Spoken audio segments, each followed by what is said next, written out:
Sporting Journal Radio, presented by Onyx. Hi, this is Sporting Journal Radio. I'm Brett Amundson. Thanks for tuning in on this station on the network by downloading the podcast or watching this on YouTube along with Dan Amundson and David Eckhart over there. And we are getting ready. We're pretty excited. We're headed up to Lake of the Woods this weekend for Association of Great Lakes Outdoor Riders. It's a mini camp or a fishing outing trip that we're going to be doing up there. We're going to be catching a bunch of walleyes and saugers up at Lake of the Woods. And to get a little pre-trip planning session done, Joe Henry from Lake of the Woods Tourism joins us right now to talk a little bit of tips and tactics and gear. And you're on the road right now, Joe. Are you're not going to be up there this weekend, or you're maybe going to be up there this weekend, or where are you headed? Well, I'll tell you what. So I'm not driving right now. I pulled over for this, but you know what? I'm going to Schaumburg, Illinois, for the Chicagoland Fishing Show, and you know I'll have a booth there for Lake of the Woods Tourism all weekend, and then I'll also be giving a few seminars, Brett. A couple of seminars are going to be spot hopping for walleyes, and the second one is going to be Lake of the Woods 101, and we're going to just kind of break down the fishery with the walleye emphasis all four seasons for people that want to learn more about the lake and the river and such. Well, it's funny because you're going to be going from Chicago to Lake of the Woods, and I'm going to be going from Lake of the Woods to Chicago for the All Canada show right after that one. We'll be down there with some friends of mine working down in Chicago, but I'm excited to go to Lake of the Woods. This show doesn't discriminate. This one's U.S. and Canada. Okay. And really, okay, any other country is like as well. No problem at all. We're really open that way. It's kind of the new thing in 2023. I don't know if you heard of it. Yeah, and anybody can come to the All Canada show too, but it's That is not true. That is not true. Not everybody can be a vendor there. That is not true because I've tried. No, you're right. Anybody can come visit the vendors there, but it's an All Canada show for Canada vendors there down there. So I'm going to be down there with anybody wants to visit a discriminating show, that's fine. No problem. Well, let's talk more about Lake of the Woods because everybody is welcome there, and I'm excited to be up there. And, you know, honestly, Joe, based on some of the pictures we've been seeing, I mean, we've been seeing some big walleyes too, but I know fishing is you know, kind of ebbs and flows. But, man, we've been seeing some big pike pictures lately from Lake of the Woods. I kind of feel like we should maybe try to target some big Northern Pike while we're up there. Well, I'll tell you what, everybody knows we have big pike in our system. In fact, you know, the DNR has been managing Lake of the Woods for a trophy pike fishery. And that management looks like the slot limit. That's kind of what dictates that a little bit. And a couple of things. So the pike limits on Lake of the Woods, you can catch 3 pike per day, and 30 to 40 inch pike have to be released, and then you can keep 1 pike over 40 inches. Now, that is really conducive to growing big pike because those 30 to 40s, every one of those gets released. There are a lot of big pike in the system right now. Walleye anglers are catching like crazy. And then, of course, for ice fishing, you know, they normally talk about catching pike early ice, maybe even some spearing. They talk about late ice in March when the ice is going out and those fish are going pre-spawn. Guess what? We got some people now that are targeting pike in the bays and such all year long, and they're doing phenomenal. I know you can target different parts of the lake. I don't know if we'll be able to. I know we're going to be out there with Riverbend, and they probably got some spots that they want us to go out and fish. So I'm sure we're going to be targeting mostly walleyes while we're up there. But we're coming armed with lots of gold-colored lures. Of course, Joe will be up there with dead sticks, and we'll be up there with something kind of noisy to try to call some fish in, things like that. Have you? What have you been hearing about fishing reports up there lately? Yeah, you know, the gold has died. There's no fish being caught in gold at all. Okay, okay. For the first time ever on Lake of the Woods. So you might want to place a new order.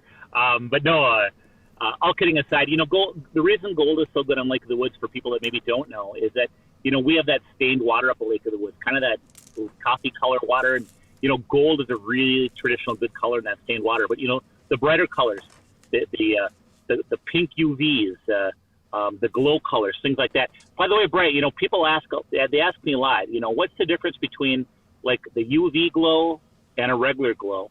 And what it is that the UV colors, that reflects light in a certain manner.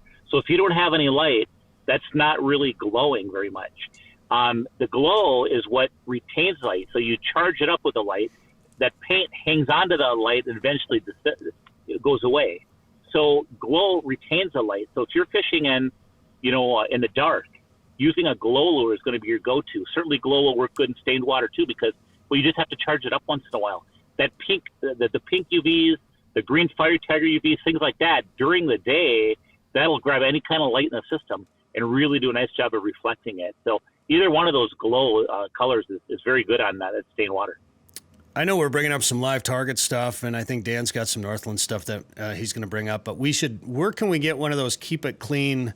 It's a stop sign, isn't it? Keep It Clean lure up there, Joe? Yep. There's the bait shops. There's some of the different resorts and stuff with that. It's a Keep It Clean. What it is, it's a gold on one. Keep It Clean stop sign, jig and spoon by Tom's Tackle. It's gold on one side, and then it's glow white on the other with a Keep It Clean logo. In fact, I just happen to have, Brett, this is the logo that is on, as you can see this. This is the logo that is on that lure. If I can just set it right. Move it to the left. Move it to the left a little, Joe. A little to the left. There you go. There you go. How's that look? Now up just a little bit. There you go. Looks good. Right there. Should I turn it to? You know what? But you know, the whole thing about just keep it clean. Look at the colors, man. The yellows, the greens, the blues. You know, that on a background of glow white really are some hot colors. And people that have been using that lure have been actually doing pretty darn good with it. Did you design it? Did you help design the colors I did. that? Yep. I wanted to make it a good lure. Not just a promotional thing to advertise, keep it clean, but I wanted to make it a good lure. And I think those colors on not only Lake of the Woods, but man, all the other lakes in the state that are using it. We got people at Clearwater, all different kind of water conditions, river systems, lake systems. We wanted to make it functional. That glow will certainly reflect the light. You can use it in the dark. The gold is good on most lakes. I mean, I think that blue and that green, representing perch a little bit, and that yellow, probably one of the reasons it's been working so well. Joe, one thing we should always talk about, and I know we probably haven't talked about it since early ice, but just a little refresher on ice safety. And with a lot of people driving out on lakes right now, driving pickups, driving cars, all sorts of vehicle traffic on plowed roads, some not on plowed roads. We should just do a little bit of a refresher for ice safety for people, just a little bit, whether they're going to Lake of the Woods or somewhere else. First thing we do, like when Dan and I get onto the lake, we'll take our seatbelts off and roll our windows down, or crack them anyway, just a little bit, just in case something bad were to happen. But it doesn't matter what time of the year it is, Joe, but safety is something you always have to keep in mind. Yeah, no, 100%. They always say, as many precautions as you can take on ice. You always have to be careful with ice. Ice is never 100% safe, and it's because it changes. And, going on Lake of the Woods, we encourage everybody to use a plowed road that's marked and staked and checked constantly. But even on a plowed road, things can happen. Things can happen where a crack develops in the middle of the day or something. And if you're going along, first off, don't be going too fast. When I say too fast, going 15 miles an hour tops. I mean, 15 miles an hour is really the ideal speed. You don't want to go too much faster than that. Obviously, you get people that do it.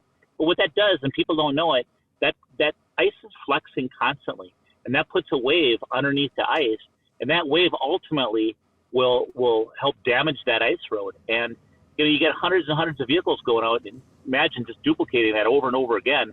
It's not good. So go slow. Always watch your conditions. Even if you're on an ice road, you got to watch what you're doing, where you're going. Sometimes you'll be going on a really big ice road in Lake of the Woods. You notice that it looks like it's wet on the sides.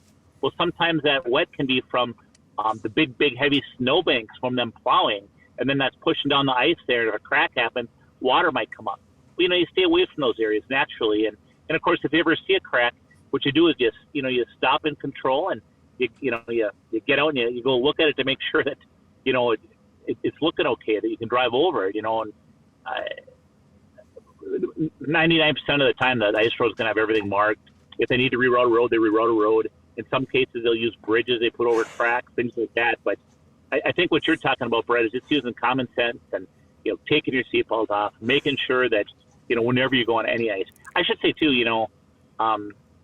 Lake of the Woods, we're doing pretty good. We got over a couple of feet of ice. But, a lot of the lakes this year aren't freezing like they normally do. I know a lake in central Minnesota that they have a hole right off the public access that a couple people have dropped tires in. And, you just got to be darn careful this year. Yeah, you got to be careful and go slow. I think the biggest thing is I don't think people realize just how important it is to go slow and what driving fast across ice does to the water underneath the ice. So that's an important tip. And Joe, if people want to learn more about booking a trip or just learn more about Lake of the Woods, what should they do? Yeah, Dan, we ice fishing through March 31st. Come on up. Our website is lakeofthewoodsmn.com. Hear more at sportingjournalradio.com or wherever you get podcasts.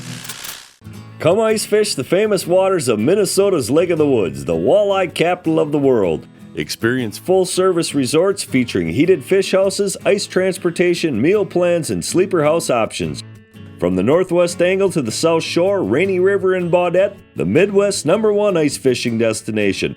Walleye, sauger, perch, and Northern Pike, Minnesota's Lake of the Woods, best fishing anywhere. For more information, log on to lakeofthewoodsmn.com.